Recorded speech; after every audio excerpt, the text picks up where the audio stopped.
You know that nagging little voice in your head? The one that whispers at you about your flaws and failures, finding something negative to say about every step you take, and giving you unsolicited feedback that just makes you feel like crap.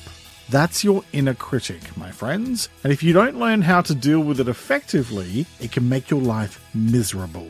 So today I'm going to show you how to silence your inner critic and finally stop beating yourself up all the time. So let's talk. If you've ever had to listen to that negative and overly demanding voice in your head, the one that will read you for filth at the drop of a hat, then you'll know just how exhausting and unhelpful it can be. Mainly because that voice rarely has anything constructive or useful to share. But there are a few really effective things you can do to make that critical little voice finally stop criticizing everything you do and say, and even turn it from inner critic to inner coach. First, let's talk about what is your inner critic. The idea of an inner critic is a well-documented psychological concept, and it describes the part of ourselves that judges us, doubts us, and belittles us. It's born out of a combination of your past experiences, societal expectations, and personal fears and doubts. While it might think it's doing us a favour by keeping us safe from failure or rejection, more often than not, it's like carrying a backpack full of rocks on a hiking trip. It weighs us down. So why should you work on your inner critic? Because if it's left unchecked, this inner critic of yours can turn into a roadblock on your journey to better mental health. It's like constantly living with a pessimistic commentator who overshadows your accomplishments, magnifies your failures, and makes you second-guess yourself constantly. And it can lead to stress, anxiety, depression, and even relationship issues. But here's the good news. We can all do something about it. So here are 5 ways to silence your inner critic. Tip 1. Identify the critic. Because self-knowledge is power. Notice when your inner critic tends to show up. What situations trigger it?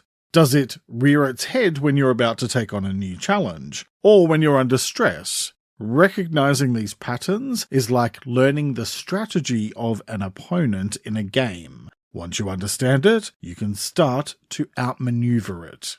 Tip 2. Challenge the negativity. Because you're the boss in your own head, not some nasty little punk voice. When your inner critic starts its negative chatter, put it on the stand. Question it. Demand evidence. Ask it, is that really true? Am I really that terrible, or am I just having a bad day? Just like in a court of law, if there isn't enough evidence, then you can dismiss the case.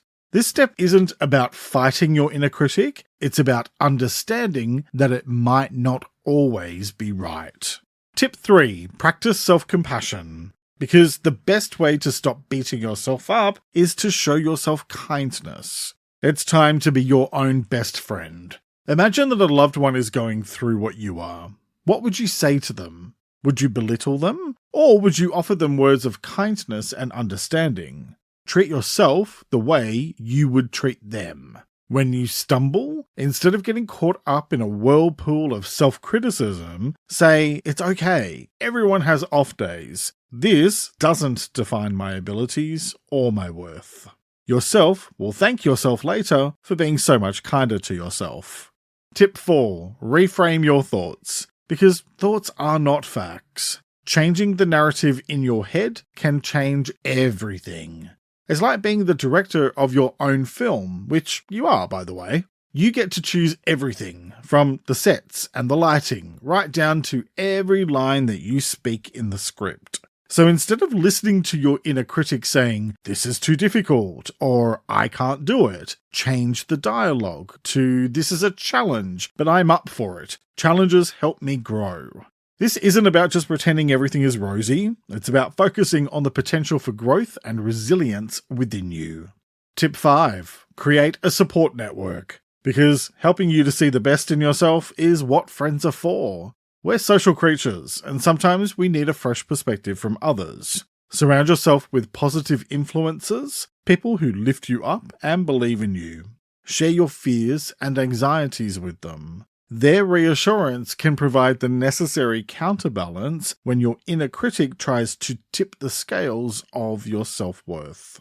The thing is that taming your inner critic is a journey, but it's a journey worth taking. Each time you choose self-compassion over self-criticism, each time you challenge a negative thought and replace it with a positive one, you're making progress. And remember, your inner critic doesn't have to be the villain of your story. It can be a guide, a voice that urges you to strive for better, to grow. But it's up to you to transform it from a harsh critic into a supportive coach. This journey might be challenging, but it's also empowering. You're reclaiming your mental space, your confidence, your self-esteem. You're you, and that's your superpower. You're not alone, and you're a lot stronger than you think.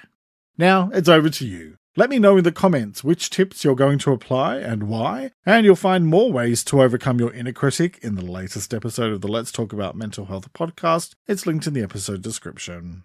I'm Jeremy Godwin. Thanks so much for joining me today. Take care and talk to you next time. For ad-free content and early episode access, become a paid supporter on Patreon. It's linked in the episode description. And in this video, I talk about how to validate yourself more, so watch that next and subscribe to my channel for new videos every Sunday.